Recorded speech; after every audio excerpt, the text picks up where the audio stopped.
kehadirat Tuhan. Kita merendahkan pribadi kita di hadapan Yesus.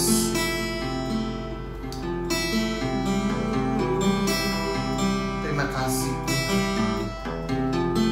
Terima kasih atas kebaikan-Mu dalam hidup kami, Bapa.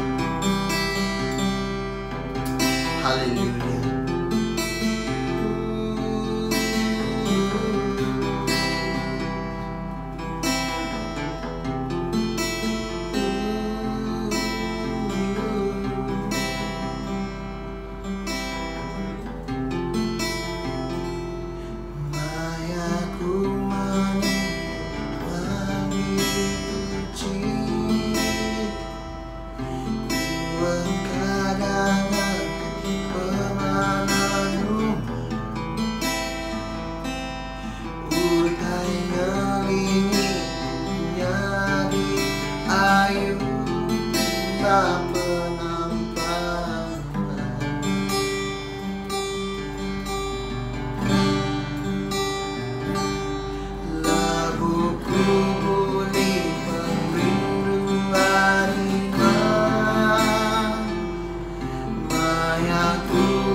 telinga Bapa Yesus.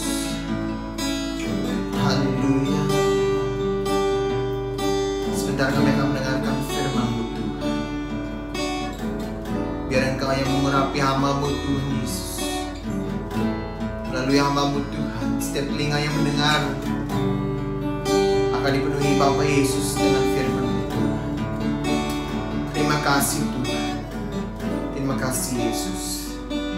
Yang doakan Bapa, di pujian dan penyembahan kami Bapa, hanya kami naikkan di dalam nama Tuhan Yesus. Semua kita yang percaya katakan amin. Haleluya. Tepuk tangan yang meriah buat Tuhan kita Yesus. Haleluya. Salam. Selamat malam saya ucapkan kepada seluruh jamaat yang mengikuti ibadah doa kita pada malam Kamis ini. Kita bersyukur kepada Tuhan oleh karena kebaikan Tuhan memungkinkan kita sekali lagi bertemu di dalam ibadah kita pada malam ini.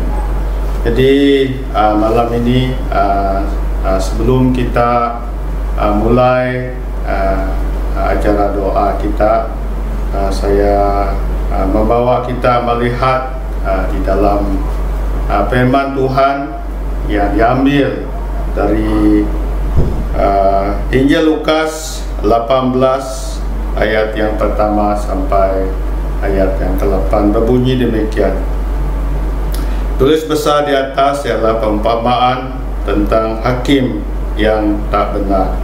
Ayat pertama, Yesus menyatakan suatu perumpamaan kepada mereka untuk menegaskan bahawa mereka harus selalu berdoa dengan tidak jemu-jemu. Ayat yang kedua, katanya, dalam sebuah kota ada seorang hakim yang tidak takut akan Allah dan tidak menghormati seorang pun.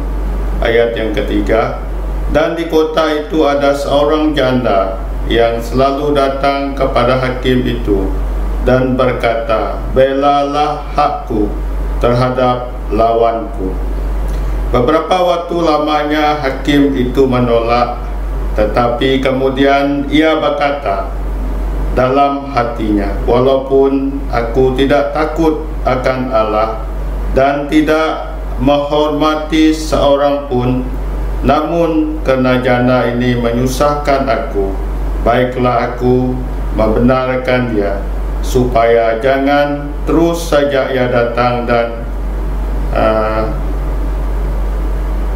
menghakiri, menyerang aku, dan akhirnya menyerang aku. Ayat ke-6, kata Tuhan, camkanlah apa yang dikatakan hakim yang lalim itu. Tidakkah Allah akan membenarkan orang-orang pilihannya yang siang malam berseru kepadanya, dan adakah ia mengulur-ngulur waktu sebelum menolong mereka? Ayat yang terakhir, aku berkata kepadamu, ia akan segera membenarkan mereka. Akan tetapi jika anak manusia itu datang, adakah ia mendapati iman di bumi? Dari teks firman Tuhan yang telah kita sama-sama baca pada malam ini, kita menarik satu tema, yaitu permohonan doa yang dijawab Tuhan. Itu tema firman Tuhan pada malam ini, permohonan doa yang dijawab oleh Tuhan. Nah, ada dua cara permohonan doa yang dijawab oleh Tuhan. Permohonan doa yang pertama itu, kalau kita melihat di dalam ayat pertama, seperti yang dikatakan Yesus, itu adalah harus selalu berdoa. Harus selalu berdoa. Nah, permohonan doa yang cara permohonan doa yang kedua yang dijawab Tuhan adalah berdoa dengan tidak jemu-jemu. Kalau kita berbicara tentang doa, apa itu doa? Nah, doa itu adalah satu permohonan, satu permintaan kepada Allah Bapa Surgawi, karena Dia adalah Allah yang punya kuasa, punya otoritas. Dialah yang tempat kita meminta, memohon, karena segala sesuatu adalah milik Bapa Surgawi. Nah, kalau kita melihat di dalam 1 Tawarikh 29 ayat yang ke-11 berbunyi demikian. Saya akan baca. Ya Tuhan, kebesaran, kekuatan, kemuliaan, kemenangan, dan keagungan, bahkan segala sesuatu yang ada di langit dan di bumi adalah milik-Mu. Ya Tuhan, Engkau meninggikan dirimu sebagai kepala atas segala sesuatu. Nah, kalau kita melihat firman Tuhan ini, Nabi Isra di dalam Tawarikh ini, kitab ini, dia memberitahu bahwa Tuhan kita itu adalah Tuhan yang besar, Tuhan yang kuat, Tuhan yang mulia, Tuhan yang agung. Dan dia juga memberitahu bahwa segala sesuatu yang ada di langit dan di bumi adalah milik Tuhan, dan Dialah kepala atas segala sesuatu. Jadi layaklah kita memohon, meminta kepada Allah yang memiliki apa yang ada di langit dan di bumi, dan segalanya adalah milik Tuhan, saudara.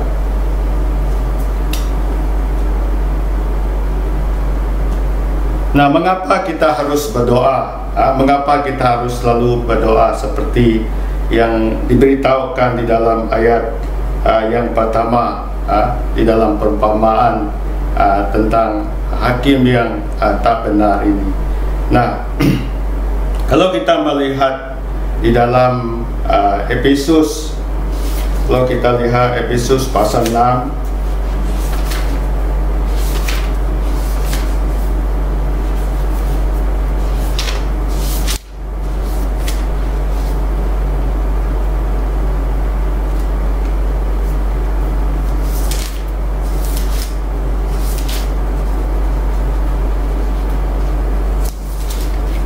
Efesus pasal 6 ayat yang ke-13 berbunyi demikian. Bukan, ayat yang ke-12. Karena perjuangan kita bukanlah melawan darah dan daging, tetapi melawan pemerintah-pemerintah, melawan penguasa-penguasa, melawan penghulu-penghulu dunia yang gelap ini, melawan roh-roh jahat di udara. Nah, kalau kita melihat juga dalam ayat yang ke-13, sebab itu ambillah seluruh perlengkapan senjata Allah, supaya kamu dapat mengadakan perlawanan pada hari yang jahat itu, dan tetap berdiri sesudah kamu menyelesaikan segala sesuatu. Jadi kita melihat di sini, saudara, mengapa kita harus selalu berdoa. Nah, salah satu di sini, kalau kita lihat dalam Efesus 6 ini, karena perjuangan kita, karena lawan kita adalah iblis. Dialah yang menguasai dunia yang gelap ini. Kalau kita melihat tadi, jadi doa adalah senjata untuk kita mematahkan, untuk kita meruntuhkan segala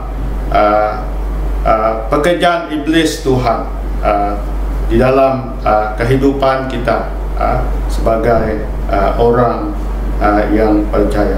Nah, kalau kita melihat dalam surat Paulus di sini, Paulus juga memberitahu jemaat di Efesus, selain dari kita doa untuk patahkan, hancurkan segala pekerjaan iblis, kita melihat di sini di dalam ayat yang ke-19, kalau kita melihat juga untuk aku, supaya kepadaku jika aku membuka mulutku dikaruniakan perkataan yang benar, agar dengan keberanian aku memberitakan rahasia Injil. Jadi kita melihat apa yang dinyatakan oleh Rasul Paulus di sini, selain dari doa mematahkan, meruntuhkan pekerjaan setan, saudara, Paulus sebagai hamba Tuhan, dia memohon agar jemaat mendoakan dia sebagai hamba Tuhan, agar firman Tuhan yang diberitakan adalah firman yang benar, firman yang sesuai dengan kehendak dan maksud Tuhan. Juga agar Tuhan memberi keberanian kepada Paulus untuk mengkabarkan Injil. Ada banyak halangan, saudara, ada banyak tantangan kepada orang yang memberitahu firman. Saya akui sebagai hamba Tuhan, banyak tantangan, banyak kesulitan yang harus ditempuhi oleh karena setan, oleh karena iblis tidak senang dengan apa yang kita buat untuk melaksanakan pekerjaan Tuhan. Tetapi dengan doa kita, doa orang percaya, maka hamba Tuhan boleh melakukan pelayanan Tuhan, memberitakan firman Tuhan sesuai dengan maksud dan tujuan Tuhan, memberitakan firman Tuhan dengan penuh keberanian, saudara. Jadi itu makanya Tuhan Yesus mengingatkan para murid, mengingatkan orang-orang yang mendengar pemberitaan Injilnya supaya harus selalu berdoa. Oleh itu, apa yang kita lihat di sini sebagai orang percaya, kita harus selalu berdoa, saudara. Nah, yang seterusnya mengapa harus selalu berdoa? Kalau kita lihat poin yang kedua adalah karena melalui doa segala keperluan kita dipenuhi. Nah, keperluan kita dipenuhi, dicukupkan bila kita berdoa, saudara. Ini suatu yang sangat penting. Kalau kita lihat di dalam Lukas 11, kalau kita lihat dalam Lukas pasal 11, kalau kita lihat, coba kita lihat Lukas pasal 11.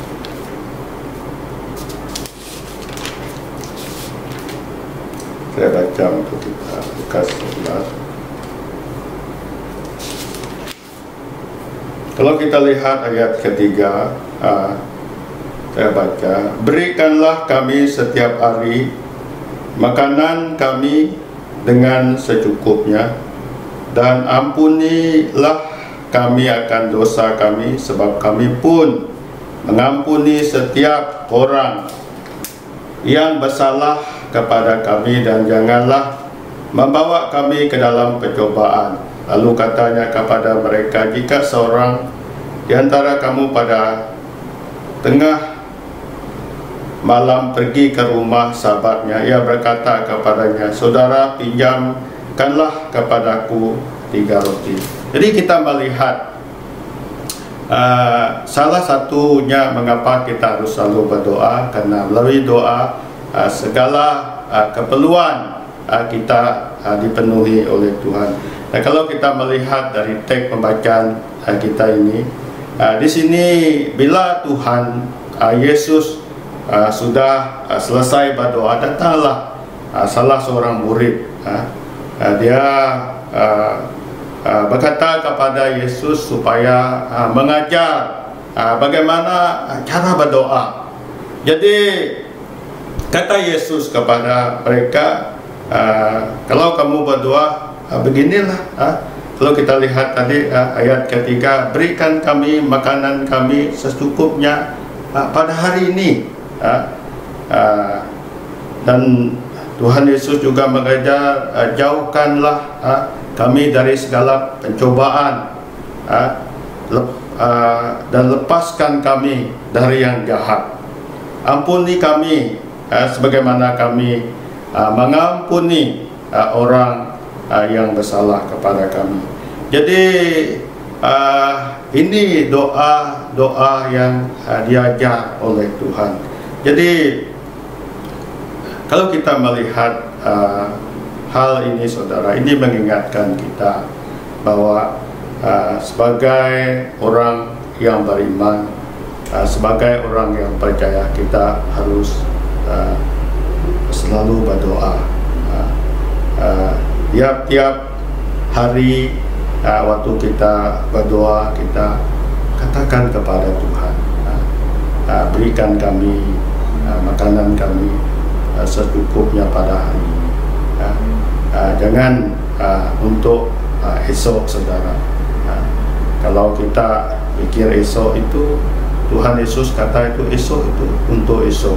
Itu makanya Tuhan Yesus berkata dalam, kalau kita ingat dalam Matius 6, kalau kita ingat pasal 6 di situ, "Janganlah kamu khawatir." Tuhan Yesus berkata, "Janganlah kamu khawatir akan hari esok, karena besok mempunyai kesusahannya sendiri. Kesusahan sehari cukuplah untuk sehari," saudara.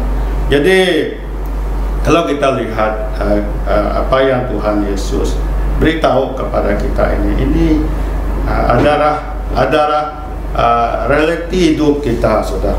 Kita ingat waktu Tuhan menuntun umat Israel dari Mesir waktu mereka berjalan di padang gurun, di mana Tuhan memelihara mereka. Bila mereka bangun pagi, mereka mengumpul roti mana yang diberikan Tuhan. Jadi Tuhan berkata kepada mereka agar mengambil roti ini untuk makanan sehari saja.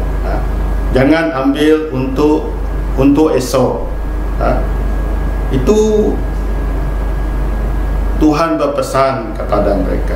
Tetapi ada di antara umat Israel yang engkar, yang tidak mendengar apa yang Tuhan kata. Jadi khawatir mereka untuk makanan mereka pada esok. Jadi mereka ambil. Jadi apa yang berlaku, saudara? Bila keesokan harinya, apa yang mereka sediakan makanan esok itu sudah basi. Nah, udah dempak lagi. Jadi di sini kita melihat Tuhan mengajar kita agar jangan khawatir untuk esok. Kalau kita berdoa hari ini, kita doa agar Tuhan memberkati kita dengan makanan yang secukupnya. Saya percaya, saudara, jika kita meminta dengan iman kita, pasti Tuhan memberkati kita dengan caranya yang tersendiri, saudara. Bayangkan 40 tahun itu satu jangka masa yang lama. Tuhan tiap-tiap pagi dalam 40 tahun itu memberikan umatnya roti mana, saudara. Nah, kalau kita melihat daripada firman Tuhan, mengapa kita harus berdoa? Jadi kita harus berdoa oleh karena bila kita berdoa, Tuhan akan memenuhi segala keperluan kita. Nah, kalau kita juga melihat di dalam 1 Tesalonika 5 ayat 17, firman Tuhan juga berbunyi demikian, tetaplah berdoa. Satu kalimat di dalam surat 1 Tesalonika di sini memberitahu kepada kita, tetaplah berdoa. Nah, ini mengingatkan kita, kita harus tetap berdoa. Mengapa kita harus tetap berdoa? Karena doa itu memungkinkan kita berdialog, bersekutu dengan Bapa Surgawi. Nah, kalau kita melihat juga dalam Efesus 6 ayat 18, dalam segala doa dan permohonan berdoalah setiap waktu di dalam roh, dan berjaga-jagalah di dalam doamu itu dengan permohonan yang tak putus-putus untuk segala orang kudus. Berdoa setiap waktu, berjaga-jaga di dalam doa, dalam permohonan doa kita juga doa untuk orang kudus, untuk anak-anak Tuhan, saudara. Jadi kalau kita melihat ayat ini mengingatkan kita bahwa bila kita berdoa, kita bukan saja berdoa untuk pribadi kita, untuk keluarga kita. Lebih daripada itu, kita diajar supaya mendoakan orang lain, mendoakan hamba-hamba Tuhan, saudara. Ini sangat penting, karena doa kita memungkinkan firman Tuhan dapat diberitakan, memungkinkan mereka memberitakan firman Tuhan dengan berani, saudara. Dan kita harus doa untuk orang-orang percaya. Jadi bila kita doa, ingatlah akan orang lain, ingatlah akan hamba Tuhan, saudara. Saya ingat waktu saya pertama kali masuk ke sekolah kitab di STP Bedoaru. Saya ingat bagi saya punya kenangan yang sangat indah sekali dengan berdoa ini. Karena kami punya guru yang mengajar kami, sangat menitik beratkan kami sebagai pelajar yang dibentuk di sekolah supaya berdoa ini, ambil perkara berdoa ini satu perkara yang penting. Itu makanya saya masih ingat kalau hujung minggu, khasnya pada malam Sabtu, kalau di sekolah kami dahulu pada tahun 93-4 ataupun begitu. Saya ingat orang bukan pelajar bukan berdoa di rumah ataupun di ruangan kelas, tapi berdoa di bukit-bukit, saudara. Kita boleh dengar orang berdoa di bukit yang satu, di bukit yang sana, di bukit yang di sini. Mereka berdoa sampai pukul 1 pagi, 2 pagi kita dengar orang berdoa. Jadi saya percayalah, saya percaya pelajar-pelajar yang mengalami, pelajar-pelajar STP yang sudah mengalami perkara ini, saya percaya ini yang telah membentuk mereka sehingga mereka, saya percaya sampai hari ini tetap berdoa untuk hamba-hamba Tuhan. Kalau dulu tiap-tiap pagi doa untuk penginjil, untuk missionary, untuk sekolah-sekolah kita, untuk setiap daerah BEM, SIB, untuk pengerja di pusat, untuk sponsor baik gereja pribadi, itu semua pelajar dilatih setiap pagi berdoa, saudara. Jadi doa itu kata Tuhan Yesus, salah satu doa dijawab, kita harus selalu berdoa. Nah, poin yang kedua, yang terakhir, cara berdoa yang dijawab oleh Tuhan itu kalau kita lihat berdoa dengan tidak jemu-jemu. Nah, kalau kita melihat di dalam teks di sini tadi diberitahu kepada kita, Yesus mengajar satu perumpamaan, kan, di mana dia mengingatkan seorang di sini kisah seorang hakim yang tak benar dengan seorang janda. Hakim yang tak benar ini diberitahu di dalam teks ini bahwa dia seorang hakim yang tidak takut Tuhan, seorang hakim yang tidak menghormati orang lain. Nah, jadi janda yang di dalam teks ini, mereka ini sekota, saudara, sering datang untuk memohon agar haknya dibela terhadap lawannya. Walaupun janda ini berkali-kali datang memohon agar haknya dibela oleh si hakim yang tak benar ini, hakim ini menolak. Tapi janda ini tidak berputus asa, saudara. Janda ini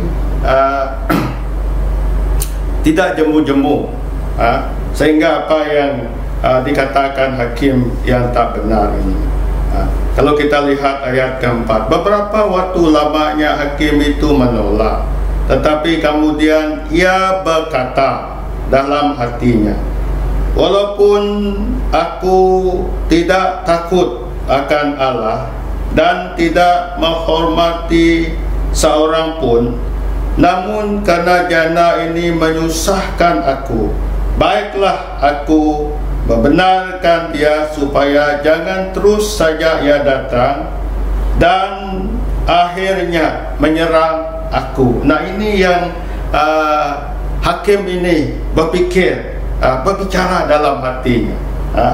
Dia berkata, walaupun aku tidak takut akan Allah, itu kata hakim, tidak menghormati seorang pun, namun karena janda ini menyusahkan aku, baiklah aku membenarkan dia. Karena janda ini terus-menerus datang kepada hakim, jangan nanti aku susah, jangan lagi aku diserang, baik aku membenarkan dia. Nah, apa kata Tuhan Yesus? Kalau kita lihat ayat yang ke-6, kata Tuhan, camkanlah apa yang dikatakan hakim yang lalim itu. Tidakkah Allah akan membenarkan orang-orang pilihannya yang siang malam berseru kepadanya, dan ada kaya mengulur-ngulur waktu sebelum menolong mereka. Jadi kalau hakim yang tak benar ini, saudara, mendengarkan, membela janda ini, saudara, apakah Allah, kata Tuhan Yesus, tidak akan membenarkan orang-orang pilihannya? Apakah Allah tidak membenarkan umatnya, anaknya yang siang malam meminta, memohon, berseru kepadanya, saudara? Saya percaya, kalau kita sebagai anak Tuhan, sebagai umat Tuhan, sebagai orang percaya, bila kita berdoa tidak jemu-jemu, tetap berdoa, ambil masa berdoa. Kalau saya ingat, kalau di rumah panjang, sebagai orang percaya, masa yang paling sesuai untuk berdoa itu, saya pikir itu pukul 5 pagi, saudara. Itu rumah panjang. Jadi kalau kamu bangun pukul 6 pagi, wah, orang sudah bangun, macam mana kamu mau berdoa? Jadi kita berdoa.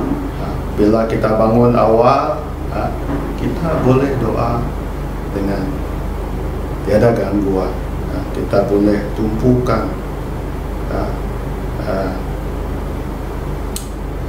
persekutuan kita. Masa yang sangat berkesan, sangat berkualiti bila kita doa awal pagi. Kita boleh doa banyak perkara, saudara. Jadi kalau kita lihat tadi itu, makanya Tuhan Yesus yang mengajar umpamaan supaya dia kata, kalau kita lihat ayat yang pertama, Yesus mengatakan satu perumpamaan kepada mereka untuk menegaskan bahwa mereka harus selalu berdoa dan dengan tidak jemu-jemu. Selalu berdoa pertama, dan jangan jemu berdoa. Jadi firman Tuhan sampai di sini. Jadi sebelum kita menutupi ibadah doa kita pada malam ini, saya memimpin kita di dalam doa. Mari kita berdoa. Bapa surgawi, Bapa yang ditinggikan dalam Yesus Kristus, Tuhan kami yang ajaib, pada malam ini kami bersyukur kepada Tuhan atas kebenaran firman-Mu yang telah berbicara kepada kami sebentar tadi, di mana Yesus, Engkau mengingatkan kami agar kami selalu berdoa, agar kami dengan tidak jemu-jemu bila kami berdoa, ya Tuhan. Oleh itu biarlah firman Tuhan ini kami lakukan, kami praktekkan di dalam kehidupan kami setiap hari sebagai orang yang percaya. Bapa surgawi, pada malam ini kami terus berdoa untuk seluruh jamaat komuniti Lutung ke dalam tangan-Mu. Kami berdoa, ya Tuhan, agar kami sebagai umat-Mu, kami terus berharap kepada Tuhan, kami terus bersandar kepada Tuhan, kami terus setia di dalam kehidupan doa kami, Tuhan. Bapa surgawi, berkati jamaat, Engkau melindungi jamaat, jauhkan dari kuasa kegelapan, keluar masuk mereka, Tuhan yang melindungi. Bapa, berkati segala pekerjaan mereka, baik yang bekerja sebagai pegawai kerjaan, yang bekerja sendiri, swasta, ibu rumah tangga, anak-anak yang sedang bersekolah, kami serah angkat semua kepada Tuhan. Tuhan berkati setiap pekerjaan. Kami percaya bila Tuhan yang menyertai semuanya berjalan dengan baik, berjalan dengan berhasil ya Tuhan. Bapa Surgawi, pada malam ini kami juga terus ingat bagi negara kami, bagi negeri, bandar, kota kami ke dalam tangan-Mu. Kami doa agar Tuhan terus melindungi negara, negeri, kota kami. Kami doa agar Engkau terus pulihkan negara kami dari penyakit COVID-19 Tuhan. Kami mohon agar penyakit tersebut dilenyapkan, dipatahkan dalam Tuhan kami Yesus Kristus. Kami terus doa untuk para nas, para doktor, orang-orang yang terlibat dalam membenteras penyakit ini. Tuhan lindung, Tuhan jaga mereka. Kami berdoa agar pekerjaan mereka berjalan dengan berhasil ya Tuhan. Bapa Surgawi, begitu juga pada malam ini kami doa untuk pemimpin negara, negeri kami ke dalam tangan-Mu. Baik itu Perdana Menteri kami, Menteri Kabinet, Ketua Menteri, para Menteri Kabinet, para YB kami, penghulu, pemanja, ketua-ketua kampung, kami serah mereka kepada Tuhan. Tuhan, Engkau beri hikmat, Engkau beri kebijaksanaan bagi mereka supaya mereka boleh memimpin negara, negeri, bangsa ini sesuai dengan maksud dan tujuan Tuhan. Segala kuasa-kuasa yang tidak baik yang cuba mau melakukan hal-hal yang tidak mententeramkan negara dan negeri ini, kami patahkan, kami tengking dalam nama Tuhan kami Yesus Kristus. Tuhan, Engkau berkati negara, Engkau berkati negeri kami. Terima kasih ya Tuhan, kami memuji, kami memuliakan nama-Mu. Dalam nama Tuhan kami Yesus Kristus kami telah berdoa dan bersyukur. Amin.